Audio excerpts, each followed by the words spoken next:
Kita semua tahu betapa pentingnya untuk menerima penderitaan. Tanpa kesakitan, tidak akan ada perkembangan, melalui kesusahanlah kita menjadi lebih baik. Prinsip-prinsip ini sudah sangat dikenal. Kita juga tahu, walaupun banyak orang memaksa diri mereka untuk menerima kesusahan, seperti bekerja dalam pekerjaan yang tidak disukai, menerima kesusahan hanya merupakan cara sementara. Tujuan sebenarnya adalah mencapai kejayaan atau keselesaan hidup.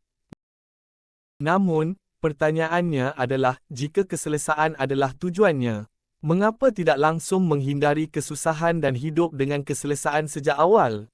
Jika tekanan dalam hidup tidak ada dan penderitaan bukanlah keharusan, apakah arti dari menerima penderitaan? Dalam video ini, kita akan membahas paradoks antara menerima penderitaan dan keselesaan. Ini adalah paradoks yang akhirnya akan dihadapi oleh kebanyakan orang moden, dan yang lebih penting, mengapa menerima penderitaan dengan sewajarnya menjadi suatu keharusan untuk hidup yang nyaman. Mari kita mulai dengan paradoks tersebut. Satu hasrat yang umum adalah apabila bekerja dan mengumpulkan cukup wang, seseorang akan dapat menikmati keselesaan yang berterusan tanpa perlu lagi menderita. Ini adalah hasrat, terlebih dahulu berusaha, kemudian merasai manisnya, yang umum dikongsi oleh ramai orang. Walaupun agak sukar bagi seseorang untuk benar-benar mengumpulkan cukup wang, kita akan anggap bahawa Siti telah mencapai matlamat ini. Kini, dengan memiliki wang yang mencukupi, Siti menjalani kehidupan yang selesa yang membuat semua orang iri. Inilah masanya di mana paradoks keselesaan berlaku. Apabila Siti hidup dalam keselesaan untuk jangka masa yang lama, dua perkara akan berlaku. Pertama, Siti akan perlahan-lahan menyesuaikan diri dengan rasa keselesaan yang diberikan oleh persekitaran baru ini. Seiring berjalannya waktu, rasa keselesaan ini akan berubah menjadi rasa bosan dan biasa. Akibatnya, Siti kembali merasa tidak puas dengan keadaan semasa dan akan mencari cara hidup yang lebih selesa. Dia akan menjadi lebih sensitif terhadap ketidakselesaan. Perkara-perkara yang sebelum ini tidak membuatnya merasa tidak selesa kini menjadi punca ketidakselesaannya. Sebagai contoh, Siti yang dulu tidak begitu memilih makanan kini tidak tahan makan makanan murah. Siti yang dulu boleh tidur dalam kepanasan tanpa penghawa dingin kini tidak tahan tinggal dalam bilik yang tiada penghawa dingin lebih daripada sejam. Hasil akhirnya adalah, Siti tidak dapat mencapai keselesaan yang berterusan. Di sisi lain, kita anggap seseorang namanya Ali berasal dari keluarga sederhana. Tetapi tiba-tiba dalam satu malam, oleh sebab perniagaan bapanya gagal, dia tiba-tiba menjadi anak berasal miskin. Malangnya, dia juga menderita penyakit yang serius. Tentu saja, ini membuat Ali merasa tidak selesa setiap hari. Pada satu ketika, dia merasa dirinya adalah orang yang paling malang di dunia. Dia percaya ketidakberuntungannya dan rasa tidak selesanya akan berterusan.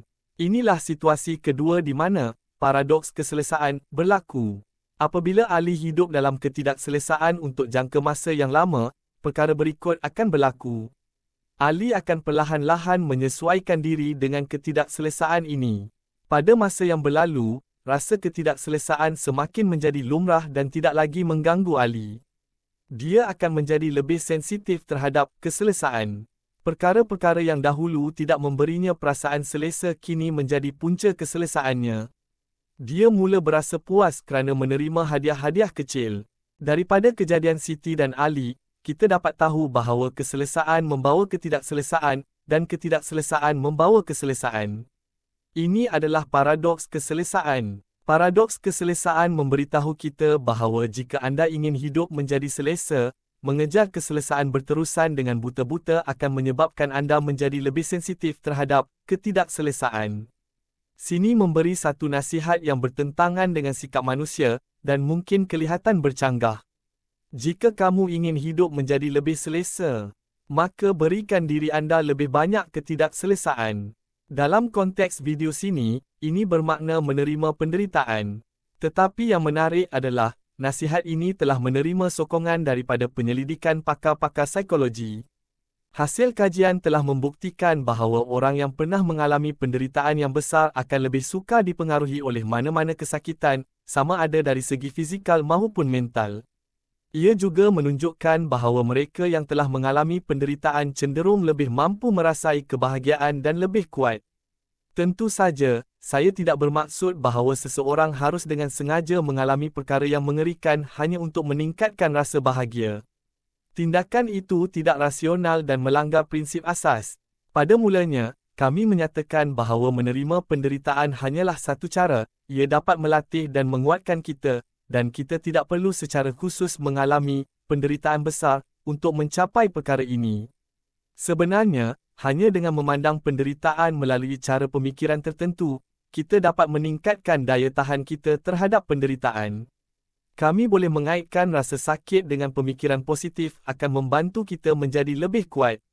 Sebaliknya, jika penderitaan hanya dikaitkan dengan pemikiran negatif, maka penderitaan hanya akan merosakkan ketahanan seseorang. Jika kita takut akan penderitaan, menghindarinya, atau menolaknya, maka walaupun kita berusaha sekuat tenaga, mengorbankan waktu dan tenaga, semua usaha tersebut hanya akan membuat kita lebih sensitif terhadap penderitaan, tanpa menghasilkan pertumbuhan yang sebenarnya. Ini juga membantu menjelaskan paradoks keselesaan yang telah kita bicarakan sebelumnya, iaitu semakin anda cuba menghapuskan penderitaan dari hidup anda, semakin mudah anda merasakan kesakitan. Dalam pandangan saya, terdapat 3 jenis cara yang baik dalam menerima penderitaan. Pertama sekali adalah kesederhanaan. Saya percaya kesederhanaan melibatkan satu elemen utama, iaitu mengawal keinginan material. Jika anda ingin membeli sesuatu tetapi sebenarnya tidak perlu, maka jangan beli. Jika anda ingin makanan yang harga mahal tetapi yang murah sudah mencukupi, pilihlah yang murah. Kita harus berusaha untuk menjadikan kehidupan lebih ringkas, tetapi ini bukan bermaksud anda harus berlagak kekurangan atau henti berusaha. Sebaliknya, ia mengajar kita bahawa apabila menghadapi godaan keinginan, kita tetap memilih bersikap sederhana. Kedua ialah bekerja keras. Kerja keras bukanlah hanya melakukan tugas yang diwajibkan, seperti hadir tepat pada waktunya di pejabat. Itu hanya usaha minimum yang diperlukan oleh syarikat dan masyarakat, bukanlah kerja keras sebenar. Kerja keras juga bukanlah hanya menjalankan perintah orang lain, bekerja tanpa henti dan melangkau waktu untuk rehat. Ini adalah tindakan yang kelihatan seperti kerja keras, tetapi sebenarnya bukan. Jadi, apakah itu kerja keras? Saya percaya perkataan Haruki Murakami mungkin mengandungi erti yang sebenar tentang kerja keras. Hari ini saya tidak bercita-cita untuk berlari, maka saya akan berlari. Kerja keras sebenarnya hanya suatu sikap untuk mengatasi rasa malas, inilah intinya. Ketiga ialah keberanian. Keberanian sejati bukanlah melakukan perkara yang orang lain tidak berani lakukan, tetapi melakukan perkara yang anda sendiri tidak berani lakukan. Contohnya, aktiviti-aktiviti berisiko seperti mendaki tebing mungkin terlihat sebagai tindakan yang berani bagi anda, tetapi bagi mereka yang terbiasa dengan aktiviti itu, ia mungkin sudah biasa. Tentu saja, jika tempat pendakian itu benar-benar mencabar, mereka juga akan merasa takut dan tertekan, tetapi ketika mereka berusaha mengatasi rasa takut itu dan mencabar diri mereka sendiri, barulah itu dianggap sebagai keberanian. Dalam kata lain, tindakan yang kelihatan berani bagi orang lain mungkin biasa bagi sendiri yang melakukannya. Begitu juga, tindakan yang kelihatan biasa bagi orang lain mungkin merupakan keberanian bagi sendiri yang melakukannya. Kita sering mendengar tentang perlunya keluar dari zon selesa untuk bertambah baik. Ini adalah benar, tetapi banyak orang menganggap tukar keadaan sahaja sudah cukup.